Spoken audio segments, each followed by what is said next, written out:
Les exploitants de salles, c'est bien sûr d'attirer des spectateurs qui sont déjà sollicités par la télévision et par Internet. Pour se démarquer, les cinémas ont dû se réinventer. L'enquête grand format de ce 20h aurait pu s'appeler l'enquête grand écran. Yannick Hézard, Marie Demarque et Vincent Abelaneda. Ce soir-là, devant l'un des plus vieux cinémas de France, une foule survoltée s'échauffe la voix. Car à l'intérieur, c'est une séance un peu spéciale qui est organisée. À l'écran, une comédie musicale mais en mode karaoké.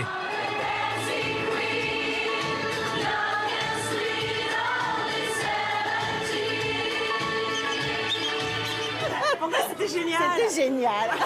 Un concept importé d'Angleterre par cette passionnée de cinéma frustrée par les séances trop guindées des salles françaises. On ne vient plus au cinéma seulement pour voir un film, on vient au cinéma pour vivre un film déjà, aussi d'être en communion avec ses voisins de siège et ses amis ou même des gens qu'on ne connaîtrait pas. Réinventer les séances de cinéma, bien plus qu'une mode, c'est devenu une nécessité. Face à la concurrence des plateformes de streaming comme Netflix, les cinémas français restent en tête des fréquentations en Europe. Mais depuis 3 ans, les ventes reculent, 13 millions de billets en moins. Alors, nos salles obscures sortent l'artillerie lourde. Concerts, théâtre, réalité virtuelle, sièges ultra confortables ou au contraire ultra remuants. Dans cette salle, le spectateur ressent chaque mouvement du film, mais aussi la chaleur, le vent ou l'eau. Sur les côtés, des écrans latéraux prolongent l'image de certaines scènes. Une technologie qui a un coût, 23 € la place en plein tarif, alors forcément il faut faire des choix. Au cinéma, on va surtout voir les films d'aventure, comme j'ai dit, espionnage, aventure, films de super-héros. Après, tout ce qui est peut-être un peu plus comédie avec moins d'effets spéciaux, on va plus rester à la maison pour les regarder. Car si le prix d'une place est en moyenne de 6,60 € aujourd'hui, il ne cesse d'augmenter chaque année. Pour le patron du réseau de salles le plus fréquenté de France, cette montée en gamme était devenue inévitable. L'objectif, c'est de proposer à nos spectateurs des expériences plus fortes, plus spectaculaires, de leur proposer quelque chose qu'ils n'ont pas chez eux dans leur salon, et donc de maximiser des techniques de son, des techniques d'image.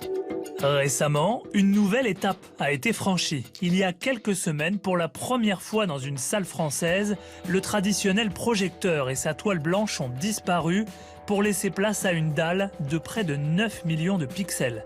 Une sorte de télévision géante de 10 mètres sur 5 avec une différence notable sur les couleurs sombres. Sur une projection classique, vous allez en permanence envoyer de la lumière sur la toile, donc votre noir n'est pas complètement noir, il est légèrement flouté, alors que là, vous le voyez, les petits pixels, ils vont s'éteindre lorsqu'ils sont sur un écran noir. Donc on est vraiment sur un noir absolu. L'autre avantage de cette technologie, c'est que grâce à l'écran, plus besoin de salle de projection, et donc à l'arrière de la salle, on peut récupérer de la place qui sert à rajouter au moins une rangée supplémentaire. Enfin, reste à séduire le plus difficile des publics, les enfants. Au nord de Paris, depuis 1 an, cette salle est spécialement aménagée pour eux. Ici, pendant le film, on a le droit de se lever et même d'aller jouer avec les autres enfants. J'ai fait 45 minutes de bouchon pour venir ici, parce que c'est le seul endroit où je peux venir en fait, au cinéma avec un enfant de 2 ans et demi, justement. On n'est pas coincé, on arrive à se déplacer et puis on ne dérange pas. Il y a des poufs, c'est pas comme les autres salles, elle est particulière. Il y a des jeux et c'est très amusant. Cette stratégie pour fidéliser de futurs spectateurs semble fonctionner. Ça vous donne envie de revenir au cinéma ? Oui!